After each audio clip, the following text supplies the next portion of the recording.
8 सालनि जी मासूम नींगरी ज़ारा मंगी सां जेको टिनि वहशी दरंदनि जेका दरंदगी कई, जिनसी ज़्यादती कई, जंहिंजे नतीजे में ज़ारा जो मौत थियो ऐं पोइ उनखे वरी बेदर्दीअ सां जेको आहे सो हिकु ॻूण में बंदि करे ऐं हिकु कटे में बंदि करे गॾह काॾे ते खणी ऐं उनखे वरी पोइ 5-8 किलोमीटर परे हिकिड़ी वञी गैराबाद ज़मीन में जेको आहे सो उछलियऊं।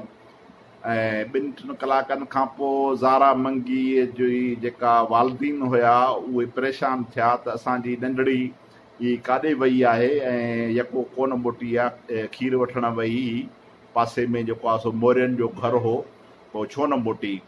पोइ उन्हनि जा वालिद साहब जेके न उहे आया, उन्हनि जे घर ते आया ऐं उन्हनि ॾिठो त उन घर खे जेको आहे सो तालो लॻल हुयो। शीराज़ मोरे जो घर हो, उनखे तालो लॻल हो। पोइ हुननि पुलिस स्टेशन ते विया ऐं पुलिस स्टेशन रिपोर्ट दाख़िल कई। पोइ हुननि जेको आहे सो जांच कई ऐं जांच करण खां पोइ ख़बर पई त घर खां कुझु किलोमीटर परे जेको आहे सो उन नंढड़ीअ जो ॿोरीअ में बंदि पियल लाश आहे। पोइ उनखे पोस्टमार्टम जे लाइ खणी विया। हाणे असुलु जेका हक़ीक़त शुरू थिए थी उहा हितां थी थिए त उन पोस्टमार्टम कंदड़ जेके 2 डॉक्टरियाणियूं हुयूं, डॉक्टर साहिबान जेके हुयूं, उहे ख़ुदि उन 9 दरो जूं हुयूं ऐं 9 दरो जो उन भुट्टो फैमिलीअ जूं डॉक्टर साहिबा हुयूं। उन्हनि जेको आहे सो उन नंढड़ीअ जो पोस्टमार्टम कयो ई कोन ऐं हुननि ग़लति रिपोर्ट कढी ॾिनी। मेडिकल रिपोर्ट जेका फस्ट मेडिकल पोस्टमार्टम जी रिपोर्ट आहे उहा कढी ॾिनऊं त न छोकिरीअ सां जेको आहे सो रेप थियो आहे ऐं न वरी उन ते को तशदुद थियो आहे ऐं तंहिंजे करे बाक़ी छोकिरी जेका आहे असां उहा हेरासमेंट में जेको आहे सो उहा मरी वई आहे। त सॼो मामिलो ई जेको आहे सो उहो उल्टिजी वियो। पोइ हुन ज़ारा मंगीअ जो पीउ जेको आहे उहो जॾहिं उन डॉक्टर साहिबान वटि वियो ऐं उन्हनि खे चयईं त जेकॾहिं तव्हांजी का धीउ हुजे हा त तव्हां इहा रिपोर्ट ॾियो हा। त पोइ उन ते हुननि डॉक्टर साहिबान जेको आहे सो शर्मसारी खां इहो चयो त न, असां ते जेको आहे सो लोकल प्रेशर हुयो ऐं असां ते बाअसर शख़्सियतुनि जो प्रेशर हुयो त इहा रिपोर्ट जेको आहे सो न ॾे। पोइ ज़ाहिर आहे त हुन जेको नंढड़ी हुई उन खां ब्लीडिंग थी पए, हुन खां रतु वियो पिए ऐं मां अहिड़ा लफ़्ज़ आहिनि जेके मूंखे चवंदे बि शर्मसारी थी थिए। बल्कि मां एतिरो तव्हांखे ज़रूरु ॿुधायां त 3 वहशी दरंदनि जे करे हुन मासूम जेका 7-8 सालनि जी मासूम हुई, उनजी विजयना जेका आहे उहा ॿाहिरि निकिरी आई। मतिलबु त छा कहिड़ा अल्फाज़ चइजनि, ॾाढा हिकिड़ा भयानक ऐं दुखदायक लफ़्ज़ आहिनि। तव्हीं असां सभु जेके आहियूं उहो पंहिंजे न्याणियुनि वारा आहियूं, पंहिंजे औलाद वारा आहियूं ऐं हीअ ज़ारा मंगी बि जेका आहे उहा बि हिकिड़े क़िस्म जी असांजी पंहिंजी न्याणी हुई। बल्कि सिंध में जिथे बि का न्याणी सची पुछो न त जेकॾहिं उन सां का ज़्यादती थिए थी, उन सां को ज़ुल्म थिए थो त उहा असांजी न्याणी आहे। उहा ऐं असांजी पंहिंजी सॻी न्याणियुनि जी बराबरि जी हैसियत में आहे। तंहिंजे करे पोइ इहो थियो त हुननि माइटनि त उनखे मजबूरी जी हालत में जेको आहे सो गुसल ॾेई ऐं दफ़न कयो। पर पोइ उतां जा साञा आवंद माण्हू, सिध जा साञा आवंद माण्हू, तव्हां असां जेकी सभु सम्झूं पिया, ख़ुदि उन्हनि जा वारसीन ऐं उतां जी मीडिया ऐं इहो जॾहिं मामिलो सोशल मीडिया में आयो त पोइ इहो जॾहिं केस हाईलाइट थियो त उन ते DIG लाड़काणो इरफान बलोच साहिबु ऐं SSP लाड़काणो मसूद बंगश साहिबु जेको आहे सो उन्हनि JIT मुक़ररु कराई ऐं पंहिंजो ज़िले इंतिज़ामिया पंहिंजो कोशिशि कई त JIT मुक़ररु थिए, उहा तहक़ीक़ करे त हीउ मामिलो जेको आहे सो छा आहे असुल में। पोइ JIT में सुठा ऑफिसर हुया, ऑनेस्ट ऑफिसर हुया। इहा ॻाल्हि हिकिड़े हद ताईं काफ़ी सुठी आहे त पुलिस में जेकॾहिं कारूं रिढूं आहिनि त उते उन जी जॻह ते सुठा ऐं ऑनेस्ट ऑफिसर बि आहिनि ऐं असांखे उन्हनि ऑफिसरनि खे एप्रिशिएट करणु खपे, उन्हनि खे मान ॾियणु खपे। उन्हनि पंहिंजी JIT रिपोर्ट में जेको आहे सो मुकमिल रिपोर्ट ॾिनी त छोकिरी सां ज़्यादती थी आहे ऐं हूअ तशदुद ऐं जिन्सी तशदुद जे करे ई जेको आहे हुनजो क़त्लु थियो आहे। ऐं असीं ज़िले इंतिज़ामिया खे अपील था कयूं त उन नंढड़ीअ जी जेका आहे उहा क़बर कुशाई कई वञे ऐं उनजो वरी ॿीहर पोस्टमार्टम कयो वञे ताकी सॼी ॻाल्हि जेका आहे उहा क्लियर अचे। ऐं पोइ ईअं ई थियो ऐं छोकिरी नंढड़ीअ जी जेका आहे असां 12-14 ॾींहंनि खां पोइ क़बर कुशाई थी ऐं क़बर कुशाई जे थियण खां पोइ बि तव्हांखे तजब थींदो त हुनजे वारसनि जे बकोल ऐं उन डॉक्टर साहिबु ॿियो जेको डॉक्टर हुयो उन चयो पियो त उन खां पोइ बि उन जे 15 ॾींहंनि खां पोइ बि जेको आहे सो ब्लीडिंग पई अचे उन जे अंदर मां। त पोइ जंहिं महिल उनजो पोस्टमार्टम थियो त उन में त ॻाल्हि क्लियर हुई सही सिधी त भई रुॻो जेको आहे सो जिस्म ते तशदुद कोन थियो आहे, रुॻो उनखे कदु कोन भॻो अथनि, रुॻो उनखे रसो कोन विधो अथनि, पर 3 माण्हुनि जेको आहे सो हुन सां रेप कयो आहे ऐं दरंदगी जो इज़हार कयो आहे। पोइ जॾहिं हू जेको शिराज़ छोकिरो हुयो जंहिंजो मोरियो जंहिंजे घर में इहो सॼो कुझु थियो, पोइ जॾहिं उन ते सख़्ती थी ऐं पोइ उन ॿुधायो त हा मूंसां असल में उहो जेको आहे सो उहा छोकिरी खीर वठणु आई ही असांजे घर में ऐं ॿिया घर जा भाती कोन हुया, उहे सभु जेको आहे सो फैमिली मेंबर्स असांजा जेके आहिनि सो उहे शादी ते विया हुया। पोइ मूं हिन छोकिरी खे चयो त हा हलिया घरु ख़ाली हो ऐं अंदरि कमरे में अचु त तोखे मां जेको आहे सो खीर ॾियां। पोइ कमरे में जॾहिं आई त मां हुनखे कमरे में दर बंदि करे ऐं हुन ते मूं तशदुद कयो ऐं उन में उहो बेहोश थी वई। पोइ मां पंहिंजे 2 दोस्तनि खे जेको आहे सो फ़ोन कई ऐं मोबाइल कई त छोकिरी आई आहे, अकेली घर में आहे, ॿियो केर बि कोन्हे को ऐं तव्हां अचो जल्दी अचो। ऐं पोइ उहे जेके मुंहिंजा दोस्त हुआ उहे बि आया ऐं पोइ उहे बि मूंसां इन गलीज़ हरकत में जेको आहे सो शामिलु थिया, जंहिंजे नतीजे में पोइ छोकिरी जेका आहे सा नंढड़ी मासूम उहा क़त्लु थी। पोइ पुलिस जेको आहे सो उन्हनि 2 खे बि गिरफ़्तार कयो ऐं पोइ DIG साहिबु इरफान बलोच साहिबु जेका प्रेस कॉन्फ्रेंस कई उहा प्रेस कॉन्फ्रेंस मूं पाण बि ॿुधी ऐं तव्हां बि ॿुधी हूंदी त पंहिंजो मामिलो इलाही क्लियर थी वियो आहे ऐं उहे कातिल बि मिली विया आहिनि ऐं छोकिरी सां रेप बि थियो आहे, मेडिकल रिपोर्ट बि अची वई आहे, पोस्टमार्टम बि थियो आहे। पर हाणे जेको सुवालु पैदा इहो थो थिए त उहे जेके डॉक्टर साहिबान हुयूं उन जे पुठियां उहे कहिड़ा हथ हुया, उहे कहिड़ा बासर माण्हू हुया जन डॉक्टर साहिबान खे झलियो त तव्हां जेको आहे मेडिकल रिपोर्ट न ॾियो। त हाणे असां जेके सोसाइटीअ जा माण्हू आहियूं, जेके पंहिंजो साहिब राय आहियूं, जेके ह्यूमन राइट्स आहियूं, चाहे हक़नि जी ॻाल्हि कयूं था, जेके पंहिंजो इहो त जेसि ताईं इहे बासर माण्हू हर इलाइक़े जो जेको बासर माण्हू आहे जेको जंहिंखे नालो ई रखियलु आहे बासर, इहे बासर माण्हू ज़ाहिर थियणु खपनि। असुली जेका ख़राबी पैदा थिए थी, जेका हिन सॼे सिस्टम जी ख़राबी आहे, उहा इन बासर माण्हुनि जे करे इहा ख़राबी पैदा थिए थी।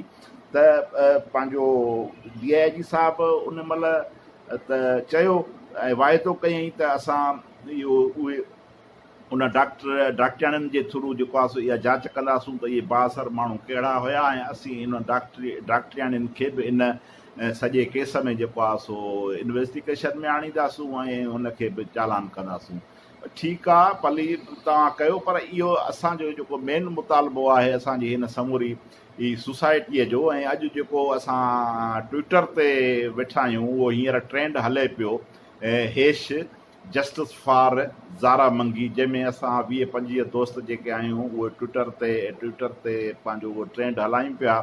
असांखे उमेदु आहे त 2-3 कलाकनि खां पोइ उहो जेको ट्रेंड आहे उहो तक़रीबन 20-25-30 हज़ार ताईं पहुची वेंदो। असांजी कोशिशि आहे त इहो ट्रेंड जेको आहे सो पाकिस्तान जो 1 नंबर ते ट्रेंड अचे, ताकी असांजे जेके इक़्तिदार धणी आहिनि, जेके निंड पिया आहिनि, जन खे का ख़बर कान्हे का त सिंध अंदरि ऐं ॿाराड़ियुनि जे अंदरि छा थो वहे वापरे पियो, त ओसि ताईं उहो असांजो आवाज़ु पहुचे, हीउ हिकिड़ो बैन अवी आवाज़ु थिए। मूंखे जेको सख़्तु ॻणती थिए थी उहा इहा थी थिए त पंजाब में जेकॾहिं को ज़ैनब बि असांजी न्याणी हुई, असांखे उन सां बि हमदर्दी आहे, पर मूंखे ॻाल्हि रुॻो इहा थी थिए त जेकॾहिं उते को वाक़ियो थिए थो ज़ैनब जे वाक़िए जहिड़ो त सॼो पंजाब उथरी थो पवे। तव्हां पाण ॾिठो त साहिवाल में ॿिया जेके डिस्ट्रिक्ट हुया लाहौर में उते माण्हू एतिरा उथी पिया, उतां जी गवर्नमेंट, उतां जी सिंध गवर्नमेंट सॼी थरथले में अची वई, जलसा थिया, जुलूस थिया, सोशल मीडिया ते वठना सॼो मामिलो। जंहिं महिल खोल ट्विटर खोल फेसबुक खोल त पंहिंजो ज़ैनब जो मामिलो अचे पियो साम्हूं। सिंध में ईअं छो नथो थिए? सिंध में जेके हर हफ़्ते में हर 10 ॾींहं 15 ॾींहं 5 ॾींहं कान का ज़ैनब, कान का खदीजा, कान का जेको आहे सो ई पंहिंजो रुखसाना, कान का फरज़ाना, कान का नंढड़ी मासूम का 7 सालनि जी, का 8 जी, का 10 जी, का 12 जी, उन सां इहो इन क़िस्म जो जेको आहे सो ज़्यादती थिए थी। त उन ते आख़िर सिंध छो ख़ामोश आहे ऐं सिंध में उहो छो नथो ओतिरो उहो रिएक्शन अचे? जेकॾहिं रिएक्शन अचे थो त उहो तमामु थोरनि माण्हुनि जो थो अचे, उहो मख़सूस माण्हुनि जो थो अचे। ऐं त पोइ ज़ाहिर आहे त उहो उनजो जेको वॾो आवाज़ु आहे उहो आवाज़ु नथो बणिजी सघिजे। ऐं पोइ उनजो फ़ाइदो जेको आहे उहो कातिलनि खे मिले थो, जवाबदारनि खे मिले थो, उन्हनि बासर माण्हुनि खे मिले थो।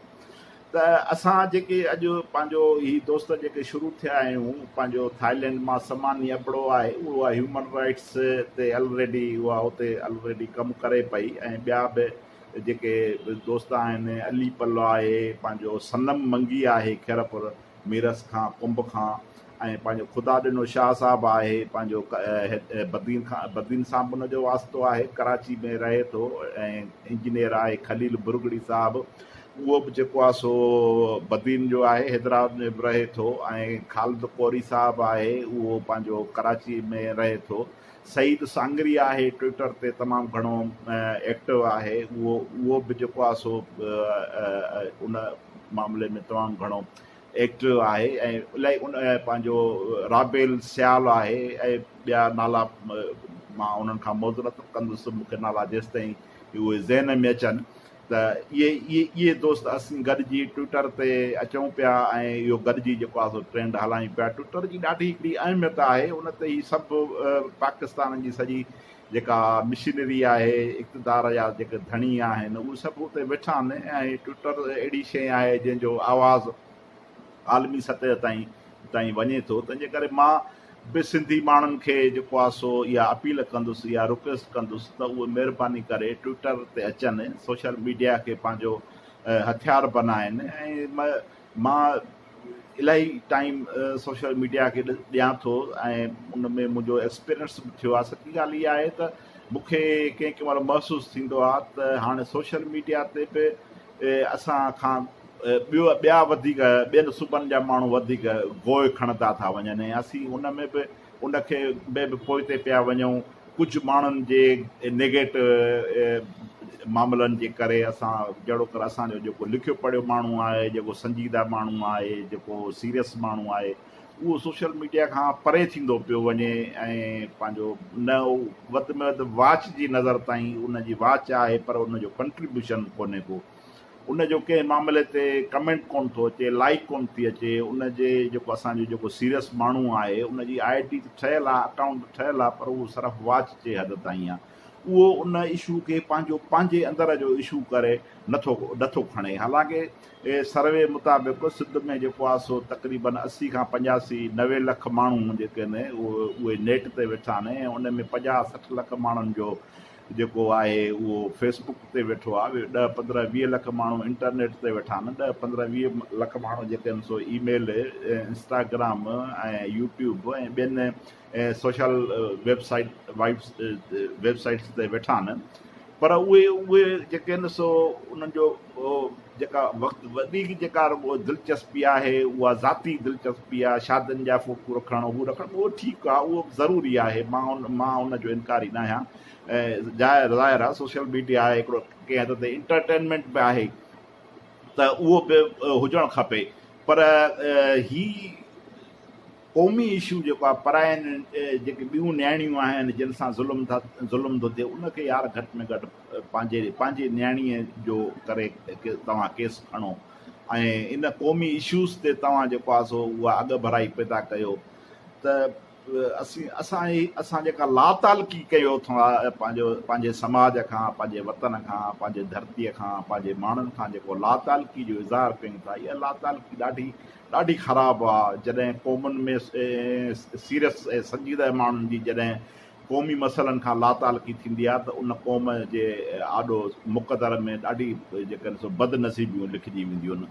छो त असांजो जेको ॼट हुकुमरान ऐं जाहिल आहे उहो असां ते हाकमी तॾहिं आहे जॾहिं असांजो लिखियो पढ़ियो माण्हू, सीरियस माण्हू, संजीदह माण्हू जेको आहे पंहिंजे समाज खां लातालुक आहे। तंहिंजे करे ई जेको आहे उनखे मौक़ो थो मिले त उहो इन क़िस्म जो। तव्हां हाणे ॾिठो न पंहिंजो ई धाड़ेलनि वारो किसो, तव्हां ॾिठो त छा सिध में माना उहो वरी 80 वारो ॾाह पियो अचे त उहो फ़ोनूं पिया धाड़ेल कराइनि उन फ़नकार जिगर जलाल जे हथां त SP ऐं DIG खे जेको आहे सो उहे असां ते को बि ऑपरेशन न कनि ऐं असां न त असां जेको जान खे ख़तरो आहे, ऐं वॾेरनि सां ॻाल्हाइनि, सरदारनि सां ॻाल्हाइनि, भोतारनि सां ॻाल्हाइनि। माना उहो 80 में जेको थींदो त असांजा माण्हू अॻुवाट थींदा ऐं पोइ वरी उहे माण्हू वरी पोइ वॾेरनि वटि वेंदा, भोतारनि वटि वेंदा, महिरबानी कयो, सरदारनि वटि वेंदा त असांखे जेको आहे माण्हू छपाए ॾियो।